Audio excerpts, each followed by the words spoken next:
Welcome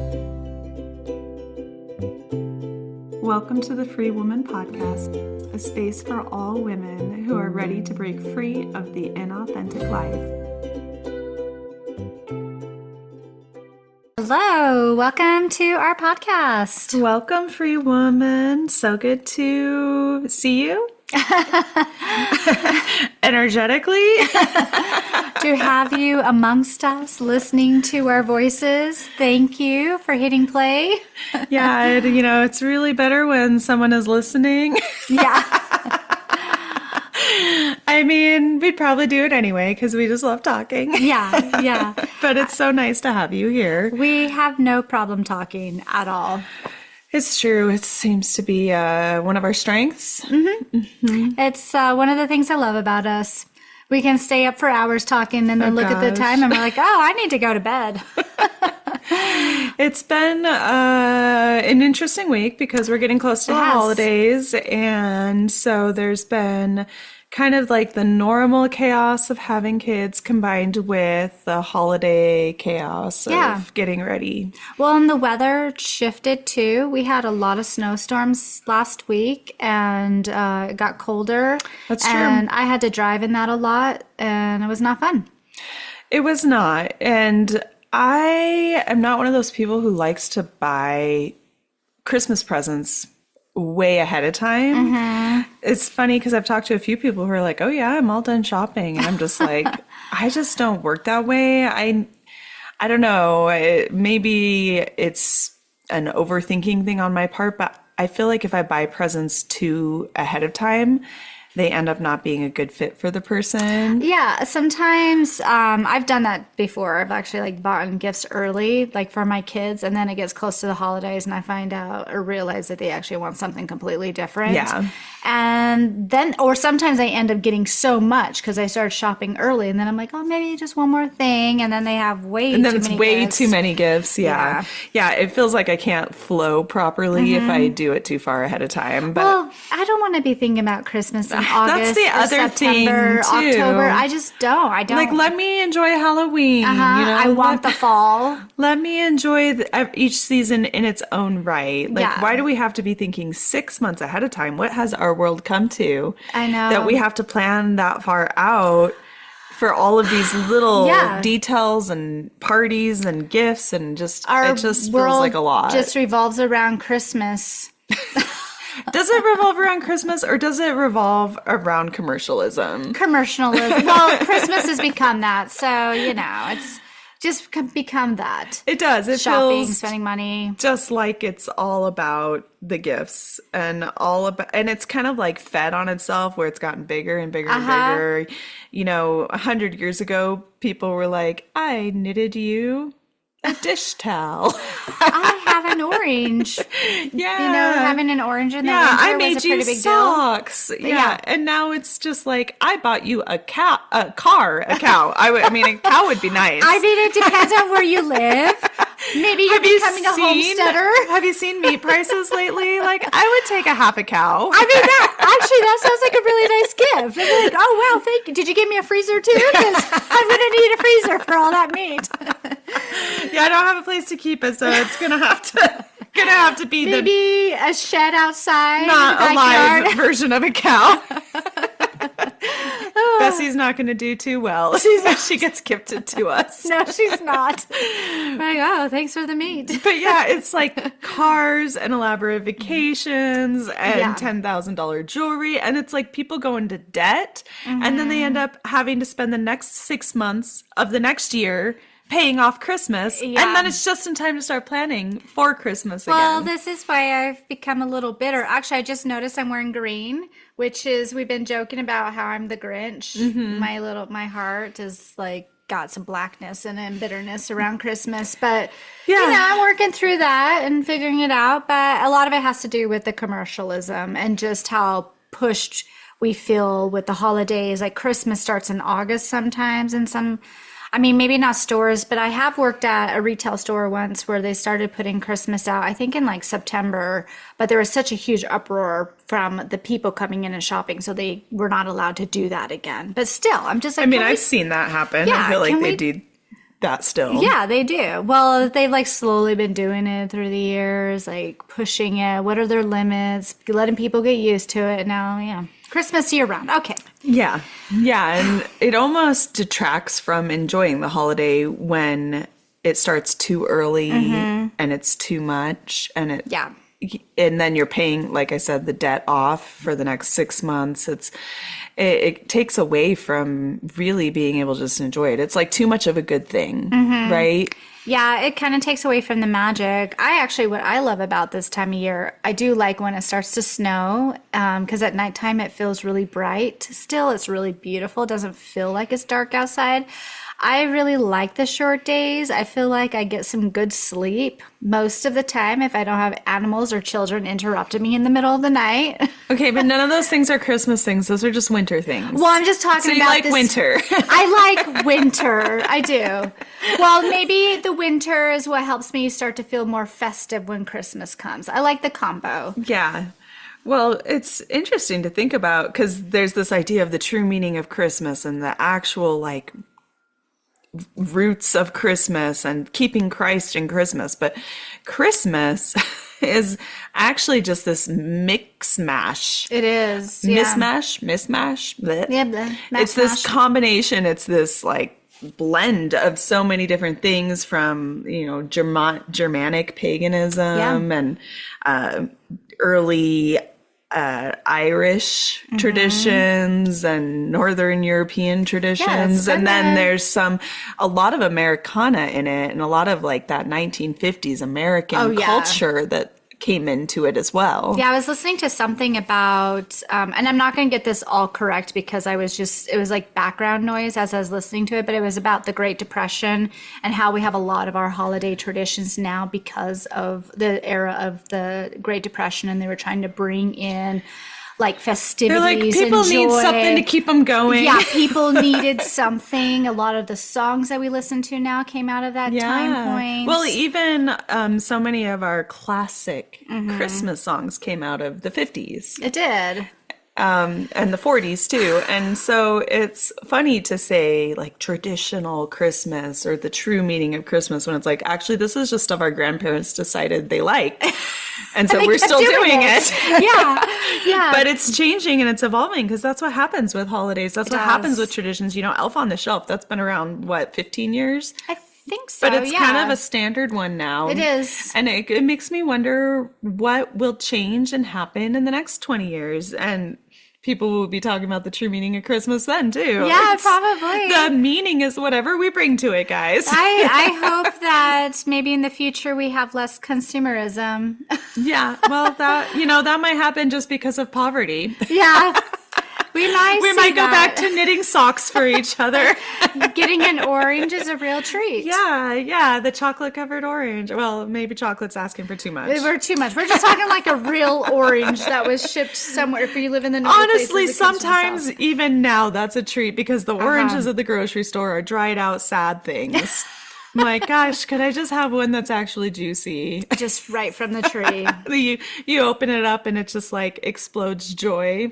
It's like the sun. That's what I think when I'm having an orange this time of year. It's like bringing in sunshine. Well, I think that was the traditional meaning. Yeah, so how far back? Which is why oranges are associated with Christmas time. Well, you cut them in half and they look like the sun. Yeah, well, and I think oranges too, I think why they became such a big deal in the winter, especially in the northern areas where it was really cold, is because of some of the illnesses and the sicknesses. So if you got an orange, it really helped you. Yeah, that vitamin C so was needed. So now it's like kind of became a symbol of Christmas time too. And yeah, I mean, like if you could afford to get one, it was a pretty big treat. It was. Yeah. And it's also, the holidays is also an interesting time for, sorting through family trauma. Yeah, how's that been going for you? We have good traditions and, traditions we might not like so much that have been handed down to us and passed down to us. Well, I'm not doing anything with my family, so this year... Well, I know that part of why you didn't like Christmas was because of family trauma. Yes. And that's a common thing. Well, I have to say, when I was a kid, Christmas was amazing because growing up, we never got gifts except for Christmas and for my birthday. So Christmas was like, wow, like all these gifts. Most of the time, everybody was in a pretty good mood. It just depended on the year. For the most part. For the most part. I think what's really shifted for me is being an adult with kids and trying to keep up with all of the traditions and the gift giving. Rapidly escalating expectations. Yes. You didn't buy your son a car this year for Christmas Right. or take them to Disneyland. Well, more like the trips. Or, And then like having to share time with their father, and just he does do the big trips, and he says he's not going to get him gifts too, but then he ends up getting them gifts, and so it just feels really overwhelming to me. And if I don't know, there's just something to me with all of it. Well, that I've it lost the really magic. kind of feeds your ex's. He is so financially abusive, and he really likes to use the money in that flashy kind of way to make him look good. And so Christmas is like his perfect holiday to feed all of his issues. It is. And then he's always trying to switch the calendar around to the point where I'm like, I don't even know. When am I supposed to have the kids? And when I try to stand my ground, it becomes this, not really an argument, but more of an attack from him. So yes, I guess there's just other parts that I have to do now at Christmas time. I don't though, even if the toxic family member isn't your ex-husband, a lot of times people face struggles with fighting between the in-laws for who you're going to spend which holidays with, for who gets which time, or just like difficult family members. They all just climb out of the woodwork to lay their claim on this special time of year. They do, yeah. It has been kind of nice. I guess I'm not doing stuff with my family now. So our advice, if you have that problem, is just don't talk to anyone. Yeah, did you know you don't have to go? Just block people. Don't talk to them. It's fine. This is like healthy advice, right? Yeah, sure. I mean, that's what it's come to for us. We're just done. So I think there's something for taking a break and giving yourself that space and seeing how you feel. And you might realize some things. But I think that there's also something to be said for if you have tried and tried and tried and tried and tried and tried and tried to communicate with someone and they are just not listening. They don't want to hear you. They don't care. Then what are your options really? I mean, you can choose to engage with them knowing it's going to be that way, or you can block them. Yeah, when I blocked those are your options. Yeah, when I blocked my family, even though it was really difficult, I actually had just this immense amount of peace come in. So that felt like a good sign that I was doing the right thing. And I really honestly haven't missed them for the holidays. It's been really nice not having to feel like I have to do all these things. It's just this feeling of relief. You even were singing a Christmas song the other day. I know. I don't know if we should tell people if it's a secret or not. Shh, don't tell people that I was singing. Don't tell people I was acting happy. Not a Christmas song. All right, I was. Yeah, I was in my son's nursery and I hear and a partridge in a pear tree in the hallway, and I was like, cat. I was starting to feel jolly last week. It's a Christmas miracle. We should do a Hallmark movie about your Grinch heart. We should. Well, I actually really resonate with the Grinch movie. So. It is very understandable. I'm like, I don't understand why this is the bad guy. Like, it makes sense. Yeah. I really like the story. I like the movie. I was like, I really get him. Well, it just goes to show that even back in olden days of our grandparents' time, when the Grinch was written, it was a thing. Like, the commercialism was becoming a problem. The focusing on what you're going to get, on the gifts, on this and that, and the superficial things. Yeah, and all the is it the Who's, right? All the Who's are throwing away all the gifts and they end up at the Grinch's house. Well, that's kind of like the modern retelling, but yeah. And I'm just like, wow, this is exactly how I feel. I'm really relating to this movie. So. Yeah. In the book, he was noticing just how it's so superficial and just there's so much focus on this and that and the food and what you're going to get and the who's its and what's its. Yeah. But then, you take all the gifts away. It turns out they still had some magic. They still had magic. Well, that's what I've been trying to find. And it melted the Grinch's heart. The heart starts to beat again. Ba-dum. Who knows? They might just start singing the 12 Days of Christmas. Yeah. And I know for me, I think for me, it's the overwhelm. We've talked about this too. I know this bothers you as well. Just like, it's not just the gifts.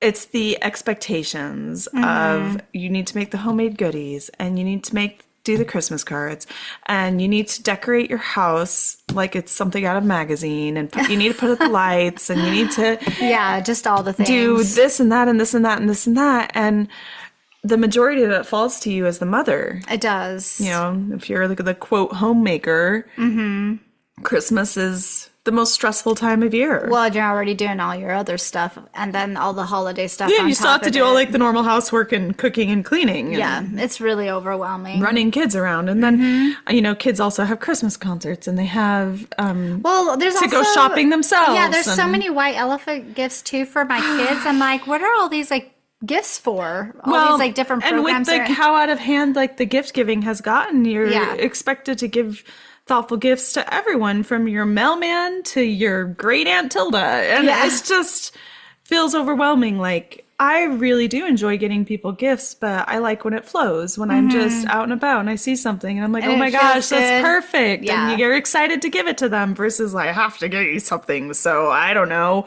This is all I could find at Walmart. I know. Well, I was having a little bit of a struggle with that this year, especially with some of my Grinch heart and just feeling frustrated that, I'm on a pretty tight budget this Christmas. And I was like, man, I really just can't buy everybody something. And so I was kind of feeling mopey about it. And then I was like, why don't we just, because we keep talking about this, why don't we just make something? And then something came to mind and I'm going to make it into something kind of fun and festive. It's going to be like a little potpourri simmer pot little thing.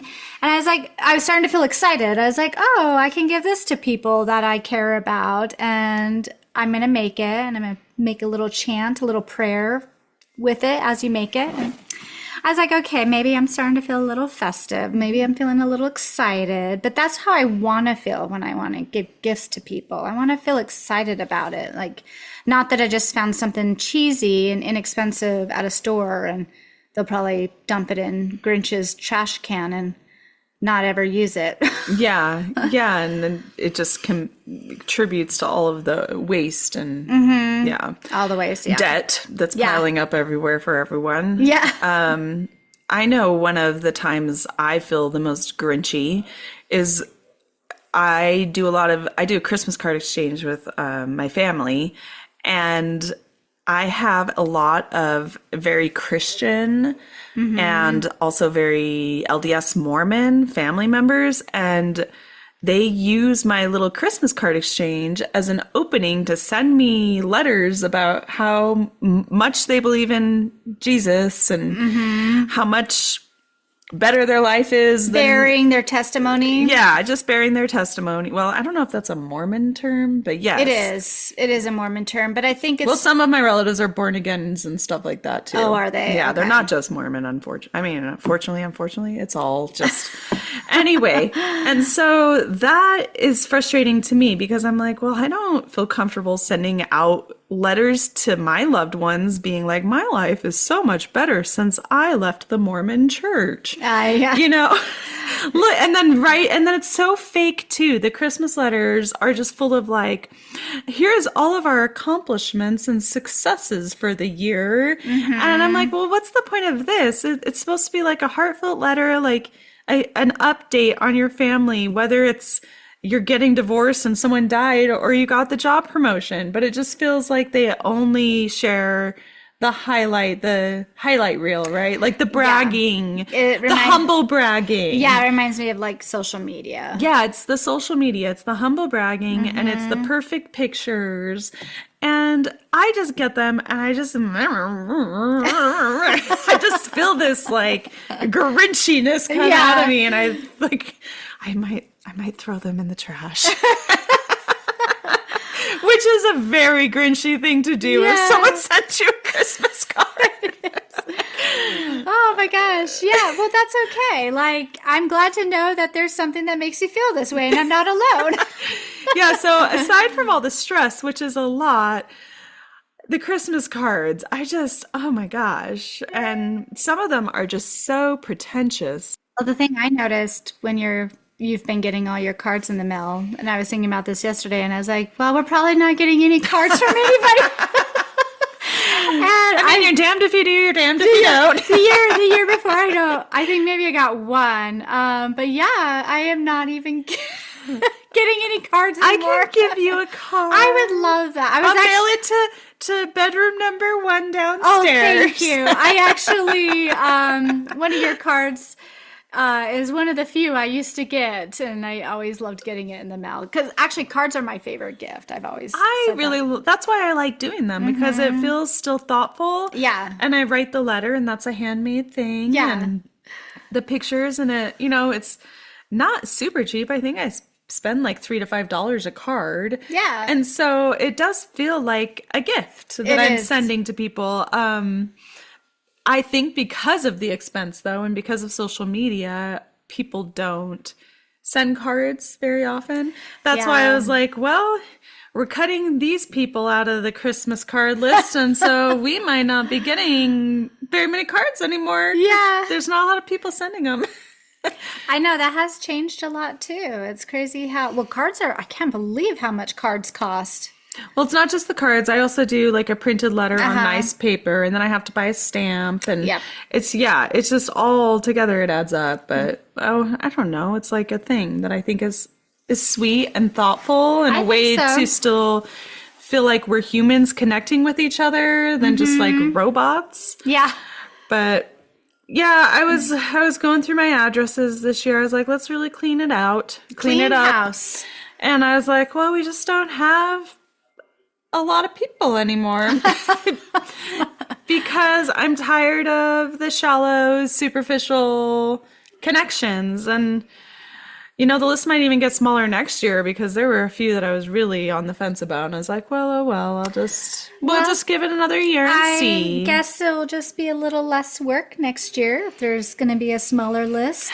That's true. I think the first year I did it, I had like 75. Oh, wow. And then I had 60. And now I'm down to like 40. Okay, so maybe next year 30? Yeah, exactly. Well, I mean, I give them to neighbors, and I give them to work people. And so there's a list. But I am really, really tired of the fakeness. I am too. And like the whole point of doing this is so we can connect with each other, so we can actually, at this time of year that's so busy and hectic, and just in our lives that the years fly by, right? That you don't completely just like lose track of someone. I know, I just can't. Well, I was even just saying this earlier to you, like last week flew by, but it was kind of a stressful week too. And last night, I was just wiped out and exhausted. I went to bed at like 9 because of it. But I'm just like, man, this time of year is supposed to be quiet. It used to be like kind of the idea of going within yourself, some stillness. It feels that way when you go outside. And I like that feeling, but I don't like how the holidays changes that. It's a very rushed, busy, we got to get all these things done feeling. And it's exhausting. Yeah, we also are changing, like I said, with this idea of traditions and traditional holidays. It feels like our society is changing. We've already moved farther away from, which is very upsetting to some people, but from Christ and Christmas. But we do the tree, and most people don't even know why. But yeah, there's also this movement in our culture to connect more with nature, to get more back to our roots.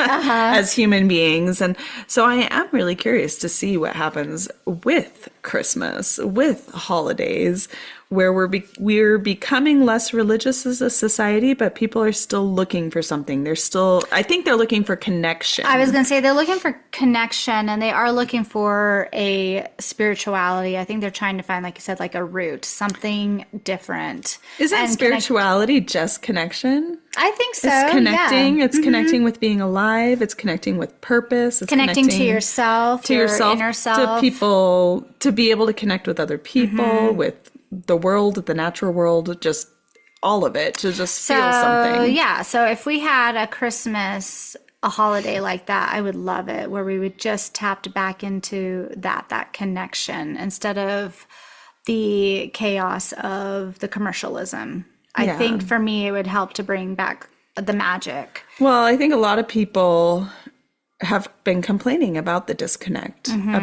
So it's funny how social media and the internet have connected us the worldwide, but in a weird way also disconnected us. It has. Where we don't go out as much, where we don't see each other as much, where we're sharing things, but it's the superficial things. Like I was just complaining with the Christmas card. Well, I think ordeal. I think I struggle wanting to go out and be around people because I'm just so tired of toxic people. I just feel like everybody is so toxic and just not okay. And I'd rather just stay home with it around the people I'm comfortable with because it feels peaceful.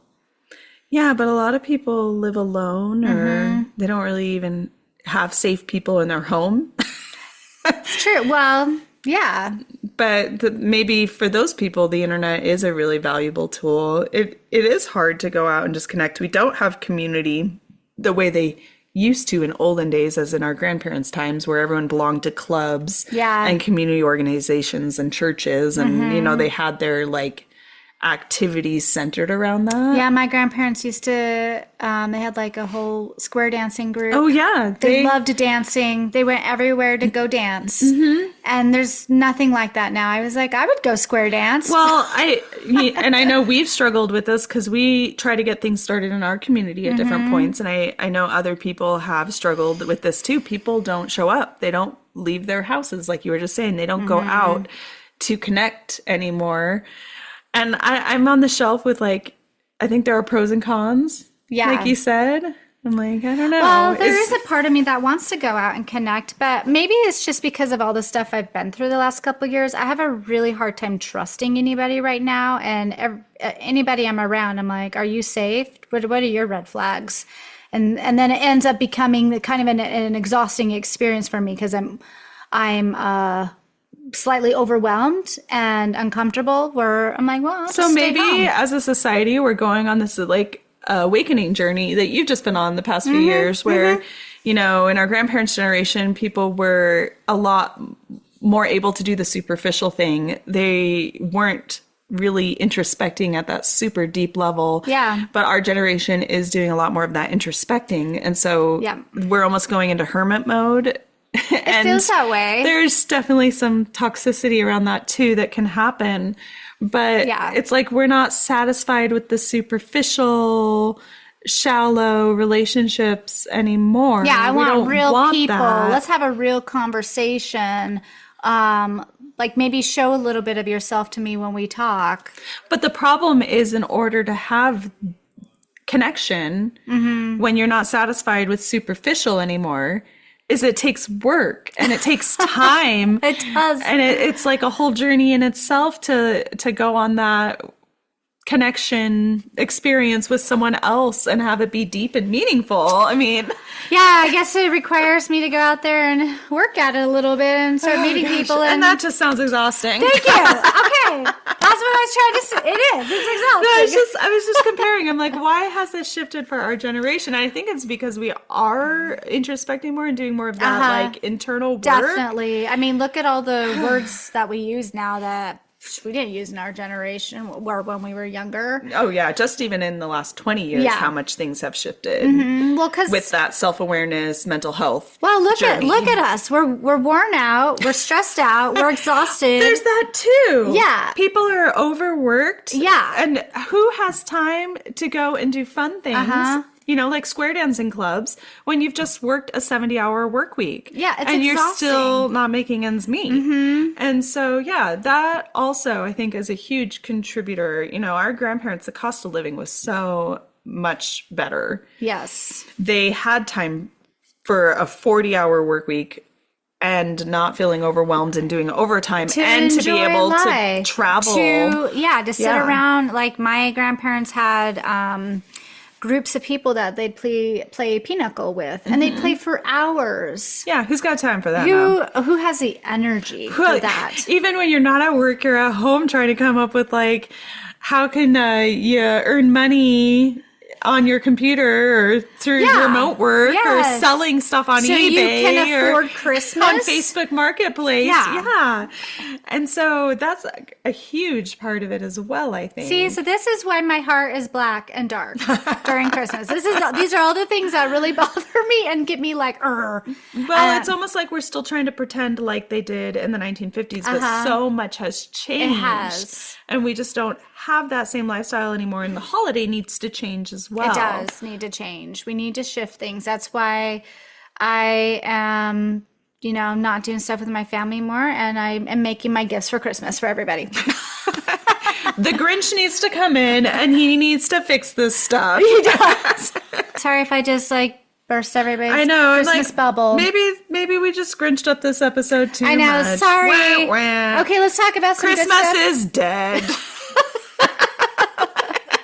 You're welcome. Enjoy your season. I know, if you were getting on here to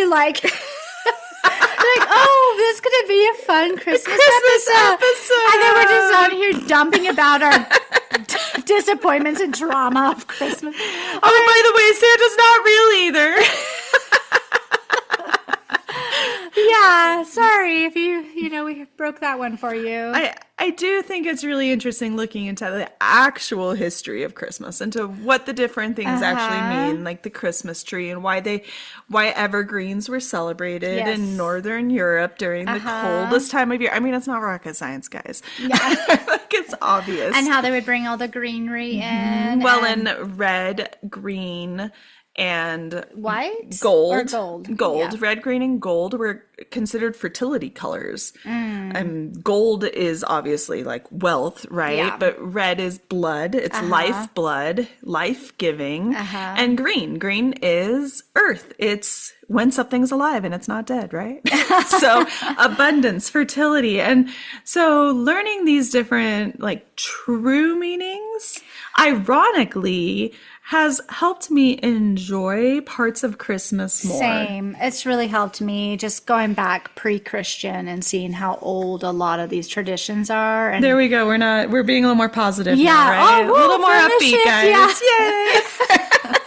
Yeah, and I actually have a couple books too, and I've tried to follow a few of their chants or the spells of this time of year, and going within the introspection that this time of year is supposed to be about. Yeah. What are you ready to really let go of and plant the seeds for the new year? And Christmas is right next to the winter solstice. It's not the only holiday that influenced Christmas. Like I said, it's a mishmash. Yeah. But obviously was influenced by the fact that the pagans of Europe celebrated winter solstice. And let's face it, if you're in the northern hemisphere, winter solstice is a big deal. It is a big deal. I mean, the days are just so short. And then when I realized the solstice is a celebration that the sun is going to come back, it changed things for me. I'm like, I want to celebrate these things that are connected to the earth. Well, why do you think it's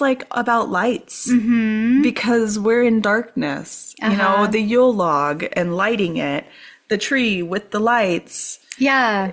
The sun, the reindeer antlers used to carry the sun in Nordic tradition. They said that the reindeer carried the sun in their antlers back to be reborn for the new year. Yeah, I can't remember at solstice all time. the stuff with the reindeers, where it came back. But I do remember reading it and feeling pretty excited. I'm like, man, this is old. It's kind of interesting too, because it's a female reindeer that has the antlers, and a lot of us don't know that because we don't have reindeer here in the U.S. Almost like we borrowed these traditions from other cultures where it held significance to the peoples. Yeah, even the mythology of Santa. Yeah, is a blend of a few different things. But once again, he's wearing red, colors of fertility. Yeah, This is also possibly associated with the red and white mushroom. Yes, I remember reading that. Yeah. But this is like not fresh on my mind. It's been like a year since I read all this stuff. But as you're talking, I'm like, oh yeah, It's coming back. And I'm like, yeah, okay, I like it. Yeah, it's fun. These are the things I like. I think the problem is with all of our spirituality in modern day America is that we have the symbols without the meaning.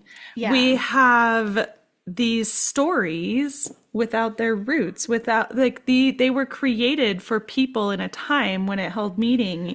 Even frankincense and myrrh held specific symbolic meanings to people, and when they heard those herbs, they knew what it meant. For us, we're just like, well, it doesn't mean anything to us. Thank you. That's what it is. There's no meaning. The only thing that matters this time of year is spending money. Well, we have the tree, but how many people actually know what it means? You know, we decorate it, but do we know why we decorate it? Or the true origin of Santa and the reindeer. Did you know the reindeer are actually female? No. But there is also a story about the reindeer flying, too. I know you told me it a while ago. That one I don't remember. So maybe just ignore. I just said I don't know if there's necessarily a story, but in the Sami people, the shaman was said to eat the red and white mushroom and fly through the sky on the back of the reindeer. The reindeer was one of their gods, the female reindeer with the antlers, and that they would go and they would capture, bring the sun back to be reborn. That's the story. Okay. Yes. On, solstice night. You are so good at retaining stories. I am not. Well, but okay. you are. You just remember them, and I'm like, tell me again, please. Put me to bed tonight and tell me a story. Yeah, but there's also, stories about a man named Saint Nicholas, and he cared about children and gave them gifts, and there's a lot of different influences into American Christmas. But just like with our Easter celebration, right? We have symbols without meaning. Everybody does the Easter bunny, but nobody knows why. Why, right? What's with the Easter eggs? Why does a bunny bring eggs? Yeah, why do we decorate them? And why does Santa put things in stockings? We don't even hang stockings to dry by the fireplace anymore. No. That used to be there used to be a reason the stockings were on the fireplace. Yeah. We have lost our meaning. We have lost it. Well, I don't know. Maybe people are going to start trying to find it. Or, like you said earlier, people are going to maybe repurpose this because it's not just you and I. We've talked to several people that are feeling this way. Blah, blah, blah about Christmas. Grinch. Grinch. And I'm glad I'm not alone. Well, as we were talking earlier about, how things have changed since the 1950s Christmas, which is what we're still trying to emulate, and how people used to be so much more about community, and how our generation seems to really be facing some of the darkness that they avoided in the 50s. And we're not as social because of it, maybe not able to do the superficial as well, maybe going no contact with our parents, maybe doing these different things, right, that indicate we're kind of in our hermit stage, we're doing some soul searching. Well, I think that we might, down there in the depths and the darkness, in our journey with Hades into the underworld, that our generation is going through, we might retrieve some of the meaning and bring it back, or new traditions and bring it back. I think so. Yeah, you can't go down that deep and not find some meaning again. It's what happens when you have symbols without meaning, when you have religion and stories without understanding the mythology, the real depth and value that comes out of those stories. We're just literally interpreting everything in the Bible rather than looking for what was the storyteller actually trying to teach us. Yeah. And finding meaning behind the words. Yeah. Plus words have changed so much over. It's so true. So a word, even, for example, I guess, the only one that comes to my head right now is whore. That's a good one. And Mensa something very different 1,000 years You're ago. like, don't say whore, don't say whore, don't say. Okay, we're gonna say. I can't get it out of my head. There it is. That's it. That's the only word. Okay, Yeah. how about the word Mary? Mary actually means priestess, which I found pretty fascinating because of, Mother Mary and then Mary Magdalene and then all these other women with the name Mary and then another name. I'm like, it actually just meant priestess. Well, no, but I want to know about whore. I don't remember the meaning of whore. I'm going to have to look that one up. But it has changed. It has changed. That is your homework assignment, Freewoman. You go look that word up and find out what it actually used to mean. It'll mean more to you anyway if you do it yourself. We actually know. We're just not telling you because we care about you. We want you to go find out yourself. I know. What came in my head? I'm sure some listener is yelling at the radio right now. I'm like, I don't know. I can't remember. It doesn't. And I'm like, well, we can't think of any other words. So no, I know that's true, but I also can't remember off the top of my head right now the roots of it. But yeah. Well, words just had such a different meaning, and a lot of the words from the Bible, I think, was it in Greek first? Written in Greek? I don't know what the Bible was initially written in. I don't think it was. Well, it wasn't in Greek because it was the Jews, so it was written in their sacred language, Hebrew. So it's Hebrew. Oh my God, menopausal woman. I know. This is what it's like when we're trying to talk and remember. Liam last night told me, it was Sophia, my daughter. She's like, you can't keep using the menopause brain as an excuse, Mom. We're going to use it. And then it's going to transition to dementia brain. And everyone is just going to have to accept it, that is what's happening. This is it, honey. I'm not even making this up. I really cannot think right now. Well, now I know why middle-aged women used to tell me, just you wait. Just you wait, because now I feel it too. I'm like, well, just you wait. Yeah. Little 13-year-old, your brain will betray you too. Yeah, it's pretty awful. But anyway, back to what we were saying.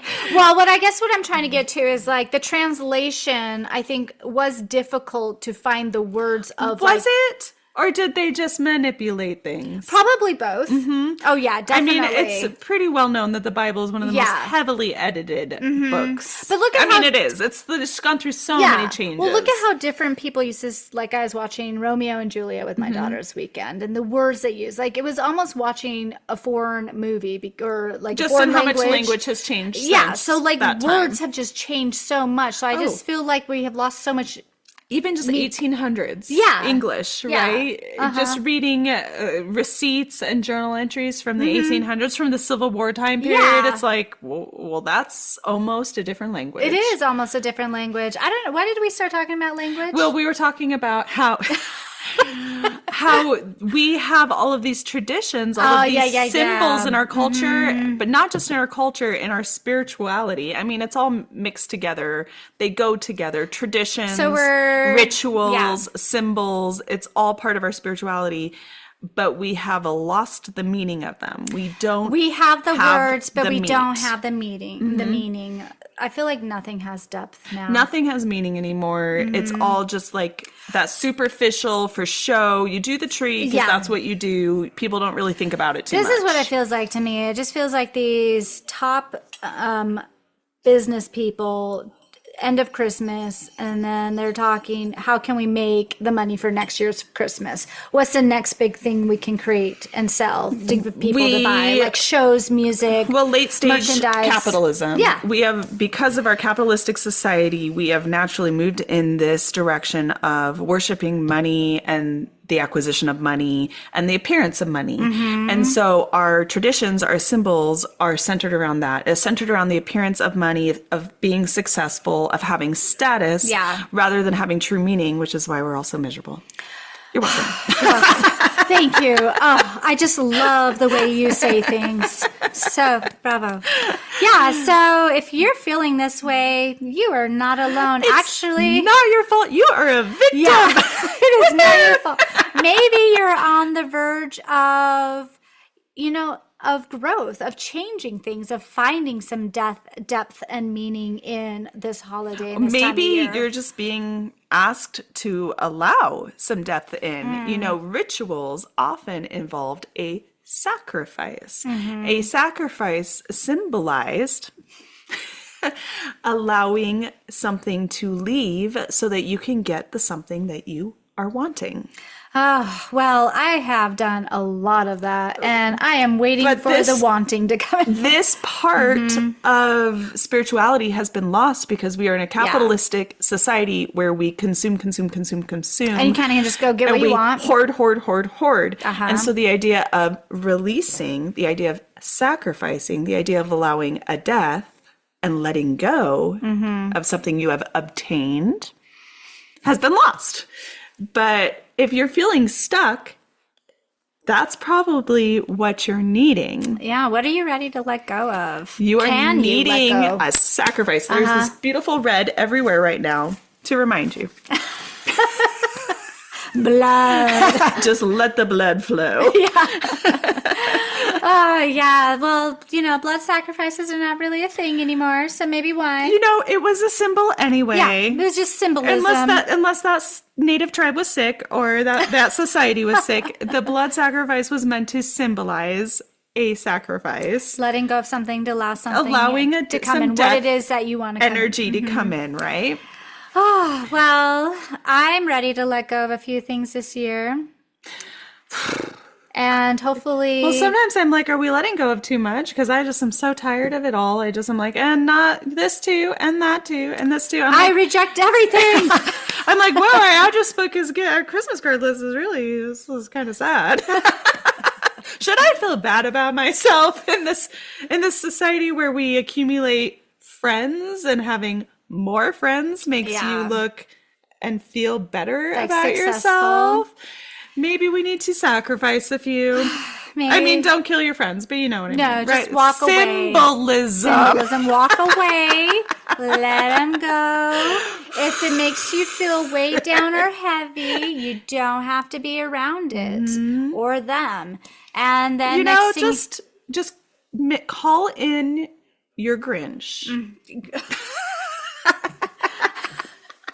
Maybe you don't even have to try that hard. Maybe it just comes in really easy.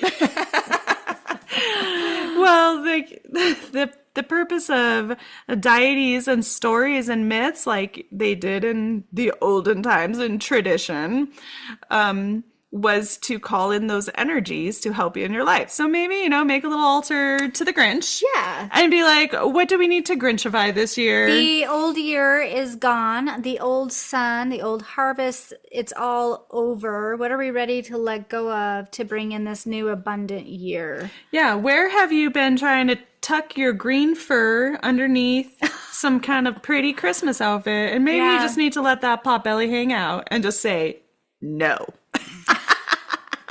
It does feel good to say no. Yeah. I've really been enjoying it, but now I really have very little circle. Yeah. My circle's very small. But you know what? I'm really happy. As much of a Grinch heart I have right now, I'm pretty happy and at peace. It just feels easy. It feels a lot easier than it used to be. So I'm just saying, let's analyze the meaning behind our symbols, the meaning behind our traditions. And if you're feeling heavy, you probably have symbols, traditions, things in your life that don't hold meaning, that aren't fulfilling you. And the Grinch is exactly the archetype that you need to call on to assess that situation, because he will let you know. Oh, he'll let you know. He'll eat his crunch on his glass bottle and be like, and spit into a spittoon or just on the floor and just be like, no. Yeah, just channel that inner Grinch and say no, and just create a space that feels happy and peaceful for you. Yeah, and then next thing you know, all the gifts are gone, and your circle is small, but you're holding hands and singing, whatever it is they sing. Yeah, I don't know. Yeah, We're going to have to listen to that song. And your Grinch heart will just grow in your heart. And the true meaning of Christmas will come through. Oh, yeah, I actually experienced that. Last year was different, but the year before I did things very different. And I was like, wow, I really like Christmas. I was trying to find some of the old symbolism and traditions, and I just kept it pretty small, and it was just me and the kids, and it was probably one of my favorite Christmases I've had. Yeah, I feel like I have been seeking a compromise between what society does and what I want to do. Yeah. Because I want to be able to kind of participate in what our society is doing because the whole world is doing it. I know I don't want my kids to have to be like the weird kids. Like we tell them Santa's not real from the time they're like 2. It's a lie. You know, yeah. And honestly, I do enjoy like those parts of those things. And so I'm trying to, I guess, find this balancing like happy act. balance. Yeah, of okay, this is what society's all doing right now. How can we do it in a way that's fun for us? That I don't feel so Grinchified. Yeah. So Christmas cards was the one that was getting the blood sacrifice this year, where I was like, not you, don't like you, not you. You sent me a shitty card last year.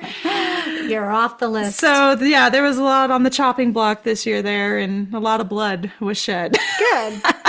Well, are you feeling better now? I am. Good. I felt kind of like I always do. My people pleaser self was like, oh, I feel kind of bad. I don't want them to think I don't like them, even though I don't. But, you know, it hurts people's feelings. And, you know, we don't like to hurt people's feelings. Well, the people pleasing just has to stop. It's so fake, too. That's where the Grinch comes in handy. And I'm like, and that's where just getting so tired and so burned out is you just finally break. Yeah. You're just like, can't do it anymore. Yeah. I'm just going to go to bed. Good night. Menopause for the win. Yeah, I know. Yeah, going through menopause does really help. That's why women get more bitchy, because we're just so tired of it. We're just so tired. And we don't have the energy to pretend anymore. And our brain can't do it anyway. I know. Yeah, losing the brain has been really hard, but the way you just said that. It's been really, it's really sad and devastating. I was like, I don't know. I've been wanting to study and learn more, and I'm like, I don't even know if it's going to work. You going to be retained up there? Is it going to... I know. What do they do for stroke patients? Maybe we could do the same thing. Yeah. So, well, I hope that our video today or our podcast helped you in some way. If you listened to the whole thing, Yeah. thank you. Yeah. I hope that you're able to, you know, bring the Grinch back into Christmas a little bit and Merry Grinch-mas. But also use that energy to not go live in a cave on the mountain, but find the traditions that do bring you joy. Yes. Whatever those are. Who cares what other people say? This one's for you. Yep. And, you know, I hope that you can find a community of people that are, you know, in the same maybe process or think like That you. are not toxic and abusive. They've tapped into their inner Grinch and they're seeing the same thing about the holidays, and I hope you can find joy and peace this time of year. A little bit of community. But you know what? If you haven't found those people yet, there is no shame in kicking up your feet, having a nice cup of hot chocolate, and watching the Grinch alone. It's pretty nice. Because it's better to be alone than to be with toxic, awful people who make you feel small and they don't appreciate you at all. Shitty. So get rid of the toxic. So Merry Christmas, I guess. Yeah. I think that's kind of what we're saying. Yeah, Merry Christmas. Merry Christmas. Mm-hmm. Or Happy Holidays, or, you know, whatever it is you want to do around this solstice time of year. Happy solstice. Happy solstice. Oh, I like that. That feels good. Happy solstice.